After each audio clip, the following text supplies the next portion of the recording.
Start start करो श्वेता। मंगलाचरण। ॐ अज्ञानतिमिरन्धस्य ज्ञानाञ्जनशलाखय चक्षुरुन्मिलितं येन तस्मै श्रीगुरुवे नमः। नमो विष्णुपादाय कृष्णपृष्ठाय भूतले श्रीमते भक्तिवेदान्त स्वामिनिति नामिने।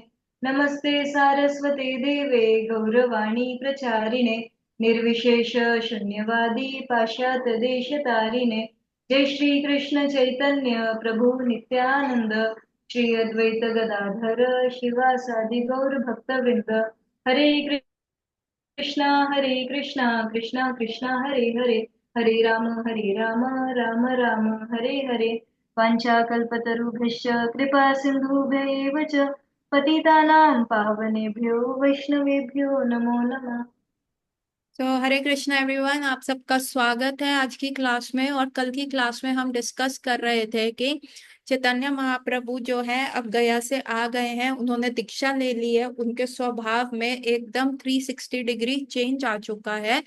और अब वो क्या कर रहे हैं, श्रीवास आंगन में पूरी रात जो है वो कीर्तन करते हैं। अभी श्रीवास आंगन की ना बहुत सारी लीलाएं हैं, कुछ लीला संक्षिप्त में बताने का प्रयास करती हूँ। कि एक बार क्या होता है, श्रीवास आंगन में चैतन्य महाप्रभु सब जो है रात भर पूरा रात जो है वो कीर्तन कर रहे होते हैं। तो जो पड़ोसी होते हैं ना, वो कहते हैं अरे ये लोग क्यों चिल्ला रहे हैं, ये लोग क्यों रो रहे हैं, इनके पास खाने को नहीं है क्या, ये भगवान से रोटी मांग रहे हैं। तो उनका रोना, उनका क्रंदन, उनका हरि नाम सुन के क्या करते थे पड़ोसी, जो अपने घर की बची हुई रोटी थी ना, वो दीवार फांद के उनके आंगन में से डालने लग जाते थे, ऐसे, है ना। और एक बार ऐसा हुआ कि एक जो ब्राह्मण था, ठीक है, वो उसने कहा कि श्रीवास, तुम्हारे घर में जो कीर्तन होता है क्या मैं उसमें सम्मिलित हो सकता हूँ।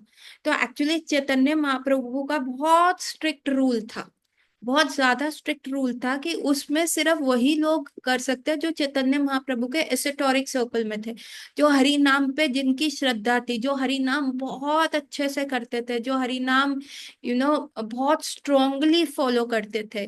तो उन उन लोगों पे जो थे, वही उस एसोटोरिक सर्कल में आ सकते थे, उस एकदम गुहिया सर्कल में श्रीवास आंगन में आ सकते थे। तो एक बार क्या होता है कि एक ब्राह्मण आता है कि देखो मैं तो सिर्फ दूध पीता हूँ, तो क्या आप मेरे को प्लीज एंटर करने दो, मेरे ऑस्टेरिटी से। तो श्रीवास उनसे बहुत प्रसन्न थे, उन्होंने कहा मैं ऐसे तो नहीं एंटर करने दूंगा। आप एक काम कीजिए, आप ना वो एक बांस की वो होती थी बहुत बड़ी टोकरी, आप उसमें छुप जाइए।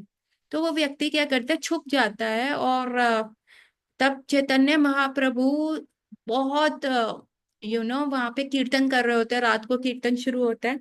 एक आध घंटे के बाद ना चैतन्य महाप्रभु आते हैं और कहते हैं अरे आनंद नहीं आ रहा, आज तो मजा नहीं आ रहा, ये क्या हो गया है, बिल्कुल भी मजा नहीं आ रहा। कुछ तो गड़बड़ है श्रीवास, कोई ऐसा व्यक्ति यहाँ है जिस व्यक्ति को यहाँ पे नहीं होना चाहिए था। तो श्रीवास ठाकुर जो है ना बड़े उससे भाव से जाके कहते हैं महाप्रभु, एक ब्राह्मण है, उसको वो उस टोकरी में छुपा हुआ है। और जो वो ब्राह्मण है, क्या कहते हैं, वो उसने क्या किया हुआ है, वो सिर्फ दूध पीता है, बहुत शुद्ध ब्राह्मण है, सिर्फ पूरे दिन में सिर्फ दूध पीता है।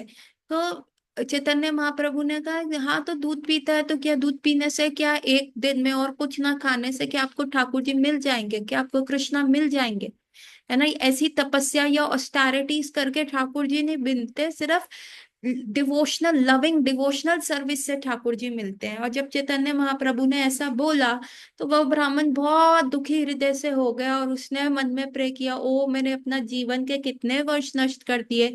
मुझे ऐसे लगा कि केवल ऐसा तप करके मेरे को ठाकुर जी मिल जाएंगे, ओ मैं कितना अभागा हूँ कि मैं जो है चैतन्य महाप्रभु के हरि नाम संकीर्तन में शामिल नहीं हो पा रहा। मेरा तो कितना दुर्भाग्य है, क्या कभी मुझे ऐसे जन्म मिलेगा कि जब मैं शिवा सांगन में गौर हरि के कीर्तन में आऊंगा, पूरी रात रहूंगा। और ऐसे मन में विलाप करते हुए, कुछ ना बोलते हुए, आंखों में अश्रु भर के वो आंगन से जाने लगा। और क्योंकि हृदय में कौन बैठे हैं? परमात्मा और Chaitanya Mahaprabhu, and there is no difference between that. As soon as he was thinking like that, जब वो इतने हम्बल मूड में आ गया, उसने कुछ काउंटर नहीं किया, कुछ उल्टा नहीं बोला, और सर झुका के वो जैसे जाने लगा। और चैतन्य महाप्रभु एज अ परमात्मा उसके हृदय के भाव को समझ गए, तो उन्होंने कहा, yes, now you are qualified. क्यों? क्योंकि तुमने वो करा, तृणादपि सुनीचेन तरोड़पि सुहिष्णा, तुमने वो वाला प्रिंसिपल फॉलो किया। Now you are qualified to stay in that kirtan. और फिर वो हर रोज जो है शिवा सांगन में आने लगते। एक और कथा होती है कि श्रीवास ठाकुर की जो सास होती है, उनकी वाइफ की मदर, वो भी कहती है कि मैं भी देखूंगी कि श्रीवास आंगन में होता क्या है, क्या चल रहा है। और वो भी एक दिन क्या है, छुप के बैठ जाती है उस आंगन के अंदर, एकदम दुबक के बैठ जाती है। फिर चैतन्य महाप्रभु एज अ परमात्मा, उनको तो सब पता चल जाता है कि कौन कहाँ पे है।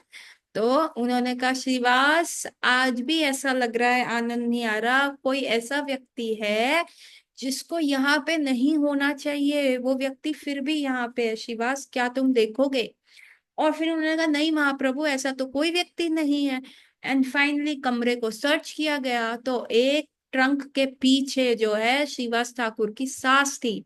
अभी श्रीवास ठाकुर को तो बड़ा गुस्सा आया कि महाप्रभु के कीर्तन में आपने अ, अवरोध पैदा कर दिया है ना, उनका कीर्तन रोकने आपकी वजह से हुआ है। तो श्रीवास ने कोई नैतिकता नहीं देखी, और उनके बाल पकड़ के, अपनी सास के बाल पकड़ के उनको बाहर किया और डंडे से पिटाई करी। तो महाप्रभु ने सास पिटवा दी। तो बाय चांस कभी भी आपकी लाइफ में कोई भी बुरा पर्सन है, तो ठाकुर जी बहुत हेल्प करते हैं। सो ऐसा एक इंसिडेंट हुआ। ठीक है। फिर एक और इंसिडेंट हुआ श्रीवास ठाकुर के आंगन में। एक और ब्राह्मण था जो ये सुन के कि भाई रात को कुछ तो हो रहा है, कुछ तो भाव स्थिति में लोग जा रहे हैं, कुछ तो मतलब like grass is always greener on the other side, हमें लगता है वो जो व्यक्ति कर रहा है ना, वो बहुत अच्छा कर रहा है ना, हमें बिल्कुल वैसे का फॉलो करना चाहिए। तो एक और ब्राह्मण आया, उसने भी कहा, देखो मेरा क्वालिफिकेशन है, मैं भी तुम्हारे नाइट कीर्तन में आ सकता हूँ। तो श्रीवास ने मना कर दिया कि नहीं, चैतन्य महाप्रभु अलाउ नहीं करते। अरे तुम्हारे महाप्रभु कैसे मुझे मना करेंगे? मैं तो कृष्ण भक्त हूँ, मैं तो मंदिर में विग्रह सेवा करता हूँ, मैं तो इतनी माला जपता हूँ, एकादशी पारण करता हूँ।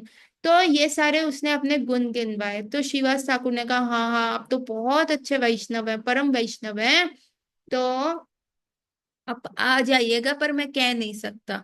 अगेन वो व्यक्ति छुप के हरि नाम कीर्तन सुनने लगा। अगेन चैतन्य महाप्रभु, शिवास आज मजा नहीं आ रहा, कोई ना कोई ऐसा व्यक्ति है जो यहाँ पे नहीं होना चाहिए था। एंड अगेन वो ब्राह्मण जब सामने आया, तो श्रीवास ठाकुर ने कहा कि ये ब्राह्मण है, ये महाप्रभु 64 माला करता है, ये करता है, वो करता है। महाप्रभु ने कहा, नथिंग डूइंग, अभी इसको हटाओ यहाँ से। एंड तब श्रीवास ने हाथ जोड़ के उस ब्राह्मण को कहा कि प्लीज आप जाइए, महाप्रभु इज नॉट अलाउइंग। तो वो ब्राह्मण इतना क्रोधित हो गया, इतना ज्यादा उसमें गुस्सा आ गया, उसने अपना ब्राह्मणिकल थ्रेड लेके कहा कि तुम्हें बिल्कुल समझ नहीं है, तुम कल के आए लड़के मेरे को जाने को कहते हो। मैं अपना ब्राह्मण थ्रेड लेके उसको तोड़ दिया, जो वो पहनता है ब्राह्मण थ्रेड, उसको तोड़ दिया। कहता, तुमने मुझे यहाँ से निकालने का प्रयास किया, अब तुमको मैं श्राप देता हूँ अपना यह ब्राह्मण थ्रेड होल्ड करते हुए, कि तुम्हारा जो है घर बार टूट जाएगा, तुम्हारे लक्ष्मी छूट जाएगी, सब छूट जाएगा, तुम दर दर भटकोगे, ऐसा मैं तुमको श्राप देता हूँ। और चैतन्य महाप्रभु ने कहा, थैंक यू सो मच। क्योंकि हम कह रहे हैं ना कि चैतन्य महाप्रभु जितने भी अपने शिष्यों को वहां पढ़ा रहे थे, कल की क्लास में हमने डिस्कस किया ना, कि कैसे वो गोपियों के भाव को सबसे उच्च कोटि का रखना चाह रहे हैं, गोपियों के भाव को सबसे उत्तम, सबसे ऊपर रखना चाह रहे हैं। लेकिन जो लोग हैं, जो स्टूडेंट्स हैं, वो एक्सेप्ट ही नहीं कर रहे। वो कह रहे, क्या आप गोपी गोपी बोल रहे हो, आपको कृष्ण कृष्ण बोलना चाहिए, कृष्ण भगवान है, गोपी कौन है? अंगूठा चाप लेडीज और ब्रज है। और एक महान पंडित होके आप एक बिल्कुल निर्बल दुर्बल स्त्रियां, अबला स्त्रियों के बारे में बात कर रहे हैं। एंड चैतन्य महाप्रभु डंडा लेके उनको मारने को जाते थे और फिर उनके पेरेंट्स लड़ने आते थे, and no one was listening Chaitanya Mahaprabhu. तो उस समय का इंडिया में प्रचलन क्या था कि व्हेन यू वेयर ऑरेंज, जब आप सन्यासी बन जाते हैं तो आपका अटमोस्ट रिस्पेक्ट होता है, आपका वहां पे बहुत ज्यादा रिस्पेक्ट होता है, हाथ जोड़कर जो है आपकी बातें सुनी जाती हैं, आपको घर में बुलाया जाता है। सन्यासियों की बहुत बहुत ज्यादा इज्जत हुआ करती थी। तो चैतन्य महाप्रभु ने कहा कि मेरे जीवन का लक्ष्य है, ये मेरे को राधा रानी की, मेरे को गोपियों का जो है वो स्थापित करना है कि वो कितनी शुद्ध भक्त थी, कितनी उच्च कोटि की भक्त थी।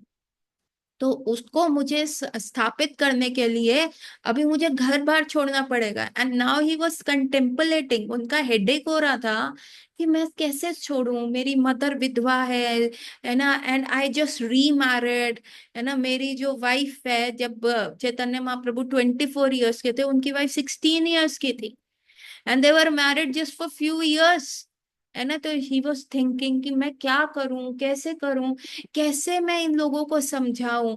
अभी मैं ग्रस्ता हूं, ये मेरे को सीरियसली नहीं ले रहे, ये कह रहे ये पंडित पागल हो गया है, अभी मैं कैसे करूं। तो चैतन्य महाप्रभु के दिमाग में ये चल रहा था।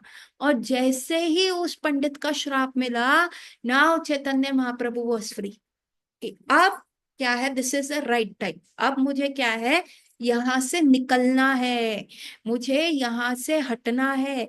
क्योंकि अब तो मेरे को मतलब ऑफिशियल इंडिकेशन आ गया ना, अब इस ब्राह्मण के मुंह से कृष्ण बोल रहे हैं कि now you have to get out of the family life, now you have to get out of the grihastha आश्रम।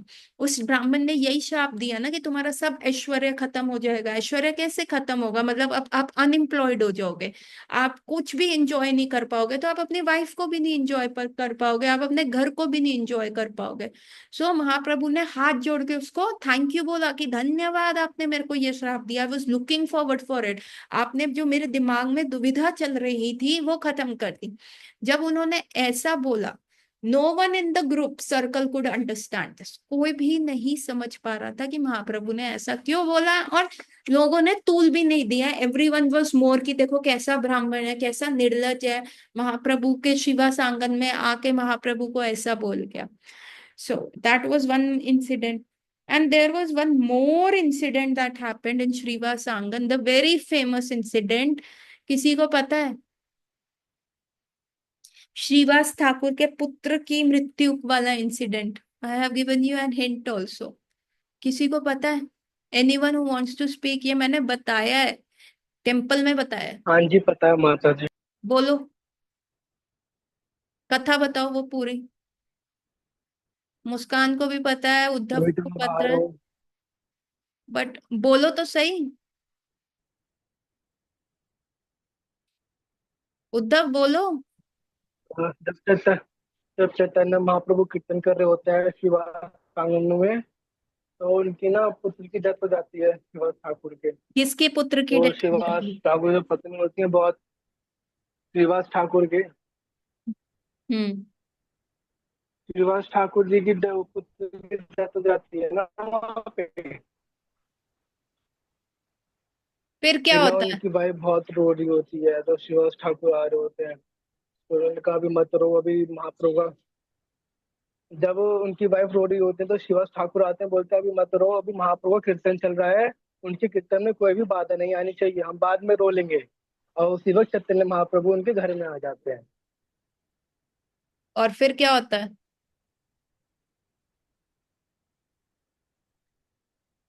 फिर क्या होता फिर है? चैतन्य महाप्रभु उन्हें टच करते हैं, और उनके जो पुत्र होते हैं, या फिर चैतन्य महाप्रभु जब आते हैं उनके घर के अंदर, तो उनके पुत्र को टच करते हैं और उनका पुत्र जिंदा हो जाते हैं दोबारा से। और फिर क्या होता है?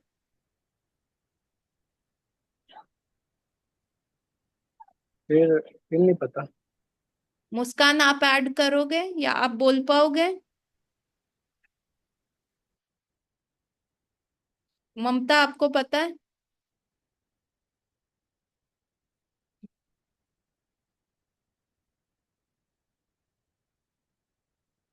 सो व्हाट हैपन है, शिवा सांगन में क्या होता है, चैतन्य महाप्रभु का नाइट कीर्तन जो था वो था, उस दिन होना था। एंड व्हाट हैपन इज कि शिवास ठाकुर का जवान पुत्र की डेथ हो जाती है। तो उनकी मदर, उनकी दादी, सब जो भी घर की स्त्रियां होती हैं वो बहुत क्रंदन करना शुरू कर देती हैं, वो बहुत रोना शुरू कर देती हैं। एंड उस समय शिवास ठाकुर आते हैं। शिवास ठाकुर सबका मुंह जबरदस्ती बंद करके कहते हैं, बिल्कुल भी एक आवाज नहीं, जरा सी भी आवाज आप लोगों ने नहीं निकालनी, क्योंकि अभी महाप्रभु का क्या चल रहा है, कीर्तन चल रहा है और इसमें कोई भी अवरोध नहीं होना चाहिए, तो आप लोगों ने कुछ नहीं बोलना, चुप हो जाओ। तो वो लड़कियां कह रही हैं, वो लेडीज कह रही है, हम कैसे, ये देखिए लाश पड़ी है सामने, इसको देख देख के रोना आ रहा है, हम दिस इज नेचुरल, हम नहीं कंट्रोल कर पा रहे। तो श्रीवास ठाकुर ने कहा कि यदि तुम नहीं कंट्रोल कर पा रहे तो ये याद रखना, कल इसके चिता के साथ मेरी भी चिता जला देना, क्योंकि मैं अभी पत्थर पैर में डाल के जो है यहाँ पे गंगा जी में कूद जाऊंगा। तो फिर कल मेरी मृत्यु का भी वो करा लेना, मैं जो है महाप्रभु के कीर्तन में अवरोध नहीं डाल सकता। उसके उपरांत क्या होता है, अगेन महाप्रभु का कीर्तन स्टार्ट होता है जैसे normally, and everyone is okay, but कुछ ना माहौल जैसे होता है ना कुछ अजीब चल रहा था। तो चैतन्य महाप्रभु ने कहा, शिवास कुछ हुआ है क्या? आज आज वो मजा नहीं आ रहा, आज उस लेवल का कीर्तन नहीं हो रहा, कुछ तो गड़बड़ है। तब फिर कोई महाप्रभु को बताते हैं कि आपको पता है श्रीवास ठाकुर के पुत्र की डेथ हो गई है। एंड महाप्रभु कहते क्या, तो ये कीर्तन क्यों हो रहा है? कहते हैं, फिर वो बताते कि श्रीवास ठाकुर ने सबको रोने से मना किया हुआ है और ऐसा है, आप पीछे आंगन में जाके देखिए उसके पुत्र की डेड बॉडी पड़ी है। And Mahaprabhu, like you know, कि आपसे कोई इतना प्यार कर सकता है, इतना ज्यादा कि अपने यू नो द पुत्र क्या होता है, पुत्र, जवान पुत्र को खोना, it's a big thing. And Shrivas मतलब श्रीवास लव्स महाप्रभु सो मच कि वो अपने दुख को साइड में करते हुए कि Mahaprabhu should enjoy, that is the level. एक वैष्णव के बीच में संबंध होना चाहिए, इतना घनिष्ठ संबंध होना चाहिए, तभी जब ऐसा घनिष्ठ संबंध दो वैष्णवों के बीच में होगा और तब कोई वैष्णव अपने दूसरे वैष्णव के लिए प्रार्थना करेगा, तभी तो उद्धार होगा, तभी तो आगे बढ़ पाएंगे। तो जब श्रीवास ठाकुर के ये पता चलता है तो चैतन्य महाप्रभु एक सेंटेंस बोलते हैं कि मैं आप लोगों को कैसे छोड़ के जा पाऊंगा, मुझे समझ नहीं आ रहा। मतलब हेयर नाउ महाप्रभु का रिजॉल्व जो था कि मुझे संन्यास लेना ही लेना है, अब वो हो रहा है। और चैतन्य महाप्रभु ये बोलते हो, अब मैं आपको कैसे छोड़ के जा पाऊंगा? तो सब अगेन कंफ्यूज होते कि महाप्रभु आप कहीं जा रहे हैं? कहते हैं हाँ, पहले चलो जाके श्रीवास ठाकुर के बेटे को देखते हैं। और महाप्रभु जाके उसको टच करते हैं और वो बालक जो है वो पुनः जीवित हो जाता है। और वो कहता है कि मुझे क्यों बुलाया? उन्होंने कहा ये तुम्हारे माता पिता रो रहे हैं तुम्हारे उसके लिए, है ना? तो वो कहते हैं किस जन्म के माता पिता, मेरे तो मृत्यु के उपरांत कितने जन्म हो गए, है ना? हम शरीर थोड़ा ना है, हम आत्मा है। और जब वो भगवती ज्ञान जो उस बालक के मुख से सुनते हैं तो श्रीवास ठाकुर और उनकी वाइफ को थोड़ा सांत्वना होता है। तो वो महाप्रभु उससे पूछते हैं कि भाई तुमको अभी इस शरीर में वापस आना है? तो वो बालक मना कर देता है कि मेरा जो जर्नी है आप उसको अवरुद्ध मत कीजिए, अब जो हो गया, अब मुझे जाने दीजिए। So these all thing shows कि महाप्रभु को इस छंद अवतार, लेकिन he has all that potency, he is Krishna himself, है ना? नहीं तो किसी को छूने पे कोई डेड बॉडी तो नहीं बोल सकती ना। तो these all incidents were showing. तो इतना सब कुछ जो हो रहा था श्रीवास आंगन में हो रहा था, इतनी सारी चीजें श्रीवास आंगन में हो रही थी। और ये वही श्रीवास ठाकुर है जिनको महाप्रभु कहते हैं, श्रीवास तुम्हारा घर कैसे चलता है ना? तुम्हारा घर कैसे चलता है? तुम्हारे इतने सारे मतलब नौकर हैं, चाकर हैं, तुम्हारी सास तुम्हारे साथ रहती है, तुम्हारे बच्चे हैं, और मैंने तो तुम्हें कभी कमाते हुए देखा ही नहीं। कभी तुम कहीं गए हो, किधर कमा रहे हो, मैंने तो कभी भी ऐसा कोई इंसिडेंट देखा ही नहीं तुम्हारे साथ करते हुए। तो तुम्हारा घर कैसे चलता है श्रीवास ठाकुर, तुम बताओ हमको। तो श्रीवास ठाकुर कहते हैं, महाप्रभु थ्री क्लैप मेथड। उन्होंने कहा थ्री क्लैप मेथड ये क्या है?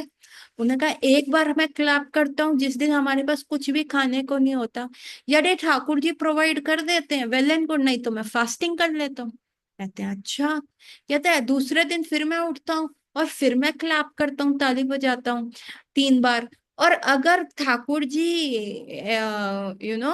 किसी को भेज देते हैं खाने पीने के लिए तो मैं एक्सेप्ट कर लेता हूँ, अदरवाइज मैं उस दिन भी फास्ट कर लेता हूँ। और फिर उन्होंने कहा फिर क्या होता है? कहता है थर्ड डे फिर मैं 3 टाइम्स क्लैप करता हूँ उठ के। और अगर इस बार ठाकुर जी भेजते हैं या नहीं भेजते, अगर वो नहीं भेज रहे तो फिर मैं क्या करूंगा, मैं अब जमुना जी में जाके अपने गले में फांसी लगा के पैरों में पत्थर डाल के फैमिली और नौकर सहित गंगा जी में कूदने को तैयार रहता हूँ। तो आज तक तो महाप्रभु ऐसा नहीं हुआ कि ठाकुर जी ने हर बार प्रोवाइड किया। So the statutory warning is कि आप थ्री क्लैप मेथड्स मत अपनाइएगा, क्योंकि अभी हम श्रीवास के लेवल पे नहीं है। क्या पता आप में से कोई अपनाने लगे कि माता जी ने ऐसा कहा था, नहीं, वो लेवल ही उनका हाई था। They had see these people, इनकी लाइफ में क्या है, for them Krishna is everything, है ना। भगवत गीता में भी लिखा है ऐसे व्यक्ति जो जिनका सब कुछ मैं हूं, माँ बाप पति पत्नी बच्चा फ्रेंड्स बंधु, है ना, एवरीथिंग मैं हूं। तो और वो मेरे पे ही निर्भर है, और वो मेरे लिए सबसे उत्तम है, और मेरे लिए भी सिर्फ वही एग्जिस्ट करते हैं। कृष्णा ऐसे बोल रहे हैं कि the one who loves me so much, कि जिसके लिए और कोई संबंध ही वो नहीं, मायने नहीं रखता। But how can you cultivate that? ऐसा नहीं है कि इसका मतलब है कि आप अपने घर वालों को छोड़ दो, आप उनके लिए सहानुभूति ना रखो, उनके लिए प्रेम मत करो, या उनको प्रसादम ना खिलाओ, बस कृष्णा कृष्णा करो। नो, इट मीन्स कि कृष्णा ही आपके लिए सब कुछ है। तो आप दूसरे का जो भला भी कर रहे हो, दूसरे का लाभ भी कर रहे हो, वो भी कृष्णा सेंट्रिक होगा। उसको भी आप ये लोगे कि ये जो पत्नी मुझे मिली है ये कृष्णा ने मुझे रिस्पॉन्सिबिलिटी दी है, तो इसकी थोड़ी सी आध्यात्मिक ग्रोथ के लिए मेरे को रिस्पॉन्सिबल होना है, मेरे को घर में ऐसे एनवायरनमेंट प्रोवाइड करना है, मुझे अर्न करके इसकी सारी इच्छाएं पूर्ण करनी है, ताकि ये मेरे साथ जो सहानुभूति रखे, जो मैं कर रहा हूँ, जो मैं पढ़ाना चाह रहा हूँ, जो मैं आगे बढ़ना चाह रहा हूँ, we work as a team. ये मेरी रिस्पॉन्सिबिलिटी है। तो घर में कभी भी हाहाकार ना हो, फाइनेंशियल क्राइसिस ना हो, कोई बीमार ना हो, because these all people around me are given by Krishna as a responsibility to me. ठीक है। So this is how we become Krishna centric. तो भगवत गीता में भी लिखा है जिनका और कोई नहीं सिर्फ कृष्ण होते हैं, तो कृष्ण के लिए लाइफ में भी वही सबसे ज्यादा इंपॉर्टेंट होते हैं। तभी श्रीवास ठाकुर के थ्री क्लैप मेथड, नहीं तो भगवान को क्या ही फर्क पड़ता है ना, what difference does it make. उनके तो कितने सारे सेवक है, कितने सारे भक्त हैं, बट कृष्णा जो है पर्सनली हमारी लाइफ में इन्वेस्ट करते हैं। जैसे ही आप टेम्पल में जाके भगवान के समक्ष खड़े होके बोलते तो हम हम त्वम त्वमास्मि, मतलब मैं जो हूँ वो तुम्हारा हूँ Krishna, then Krishna becomes really very much interested into you. फिर उनको पता है कि कैसे, and then that is not bodily protection, that is a soul protection. जैसे व्हाट इज द बॉडी, तो कृष्णा आपको कितने भी जैसा आप चाहो वैसी बॉडी मिल जाएगा, बहुत मॉडल्स हैं, 84 लाख मॉडल्स है। कृष्णा कृष्णा कहते हैं पिक एनी वन, आपको वो बॉडी मिल जाएगा, लेकिन Krishna is more concern about your soul. तो जब भगवान कहते हैं ना, अर्जुन बोल्डली डिक्लेयर कि मेरा भक्त कभी भी पेरिश नहीं होता, मेरा भक्त कभी भी यू नो हटता नहीं है, तो वो इसलिए है क्योंकि कृष्णा इज पर्सनली इन्वेस्टिंग। और आप कहो कि भाई हमें डेथ नहीं आएगी, हमें बीमारी नहीं आएगी, रिलेशनशिप प्रॉब्लम नहीं आएगी, दुख नहीं आएंगे, ये सब आएगा। तो आप कहोगे कृष्णा कैसे प्रोटेक्ट कर रहे हैं ना, कृष्णा प्रोटेक्शन जो है वो एक डीपर लेवल है, वो एक बॉन्ड बना रहे हैं आपके साथ ताकि आप उनके पास आओ। Once you go to Krishna, फिर थोड़ा ना आपको इलेक्ट्रिसिटी बिल, पानी का बिल, घर का खर्चा सब चलाने का कुछ नहीं सोचने का होगा, then you are just enjoying, that is all Krishna's headache. ठीक है, अभी पढ़ाई कर लो, और उसके बाद जब सिलेक्शन हो जाएगा गोलोक वृंदावन का एंट्रेंस एग्जाम, डेथ पे क्लियर करके वहां चले जाएंगे, then it becomes Krishna's headache. और अभी भी हम जाके कृष्ण के सामने बोलते हैं अहम तो अस्मि, तो कृष्ण कहते हैं okay now from now you are mine, तुम मेरे हो। And now I want you there. अभी ये इतना दूरी सहा नहीं जा रही, हाय हाय ये मजबूरी, ये सावन और ये दूरी, कृष्ण कहते हैं अब ये सहा नहीं जा रही, now you have to come to me, है ना। तो that is what soul upliftment. फिर वो भक्तों का संग देते हैं, सेवाएं देते हैं, हरि नाम में रुचि आती है। माला भी हम कैसे कर पाते, कृष्ण कृपा से ही कर पाते हैं, अदरवाइज हम माला भी नहीं कर पाएंगे। सो ये सारी लीलाएं थी श्रीवास आंगन की, है ना। और कैसे पूरी इन सारी चीजें वास्तव में अनेक अनेक निष्ठावान वैष्णव उपदेशक बंगाल के विविध भागों से उनके संग में आए और चैतन्य महाप्रभु के साथ बहुत सारे वैष्णव आके जुड़ गए। इस प्रकार नदिया नगर ऐसे अनेक वैष्णवाचार्य का नित्य निवास स्थल बन गया। नदिया जो था, नवदीप जो था, वो ऐसे बहुत सारे जो वैष्णवाचार्य था उनका निवास स्थल बन गया, जिनका उद्देश्य वैष्णव धर्म के सर्वोच्च प्रभाव द्वारा मानवता को भगवत परायण बनाना था। मतलब उनका क्या गोल था कि सबको जो है कृष्णा कॉन्शियस बनाना है, सबको भगवत परायण का मतलब होता है कि सबकी कॉन्शियसनेस जो है भगवान में लगानी है। प्रभु नित्यानंदा और ठाकुर हरिदास को उन्होंने एक प्रथम उद्देश्य दिया, मित्रों जाओ, नगर के मार्गों पे जाओ, जन जन के द्वार पर जाकर सबसे पवित्रता पूर्वक हरि नाम ग्रहण करने की प्रार्थना करो और नित्य संध्या समय अपने प्रचार कार्य के संबंध में मुझे सूचित करो। चैतन्य महाप्रभु ने क्या कहा हरिदास ठाकुर को और नित्यानंद प्रभु को, प्लीज जाओ, घर घर जाओ, डोर में जाके बेग करो कि वो हरि नाम दे। And that was the mood of Shrila Prabhupada also. जितने भी वेस्टर्न डिसाइपल्स होते थे वो सुबह सुबह नाश्ता करते ही 9 बजे दूध पी के खाना खा के निकल जाते थे विद बुक्स, कीर्तन करताल mridanga, and through out the day वो सड़कों पे होते थे। स्ट्रीट संकीर्तन चल रहा है, बुक डिस्ट्रीब्यूशन चल रहा है, रेड लाइट पे, रेलवे स्टेशन पे, हर जगह प्रचार चल रहा है।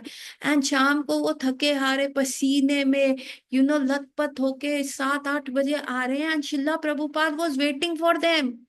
शिला प्रभुपाद उनके लिए वेट करते थे और पूछते थे आज क्या हुआ, आज तुमने कितना बुक डिस्ट्रीब्यूट किया, अच्छा और बताओ कैसे प्रचार किया, अच्छा तुमने ये क्वेश्चन सुना, तुमने इसका कैसे आंसर किया।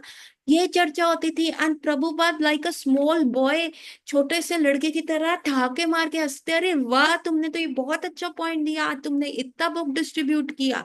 And Prabhupada was really enjoying that thing. तो ये कहाँ से आया, ये परंपरा से आया है। ये आदेश होने पे दोनों नाम प्रचारक चले। अभी एक दिन की, अब ये है जगाई मधाई की कहानी शुरू हो रही है जो हम मंडे डिस्कस करेंगे। अभी यहाँ तक किसी का कोई प्रश्न है तो बताइए, we have less than 1 minute, less than 1.5 minute. तो यदि कोई किसी का कोई प्रश्न है तो ठीक है, नहीं तो अब जो आ रही है द फेमस जगाई मलाई की कहानी, नित्यानंद प्रभु की जो औदार्य है, उनकी जो कृपा है, उसको उजागर करते हुए जगाई मदाई की कहानी आएगी जो कि हम मंडे करेंगे। अगर किसी का कोई प्रश्न नहीं है तो I will and my class है। किसी का कोई प्रश्न? जो teaching of Lord Chaitanya book है, थोड़ा थोड़ा चैतन्य चरितामृत जैसा। एक्चुअली अभी हम चैतन्य चरितामृत नहीं पढ़ रहे, हम ये टीचिंग्स ऑफ लॉर्ड चैतन्य पढ़ रहे हैं। इसमें जो अभी हम पढ़ रहे हैं वो संक्षिप्त जीवनी है चैतन्य महाप्रभु की। हाँ, इसमें जो है तथ्य ज्ञान हमें बहुत आएगा। तो it is also relishable like Chaitanya Charitamrita. More it is written by Prabhupada. और प्रभुपाद ने क्या है, जैसे बच्चा सेब नहीं खा सकता तो मैया क्या करती है, उसको डिब्बी में डाल के उबाल देती है और उसका एप्पल चूई बना देती है, उससे बच्चा टेस्ट के साथ खा पाता है। तो प्रभुपाद ने भी ऐसे ही किया है, बहुत बड़े तथ्यों को बहुत इजिली डाइजेस्टेबल बना दिया है। So all glories to this book, it is very relishable. So with this, Gaura night everyone, मिलते हैं सोमवार को। हरि बोल।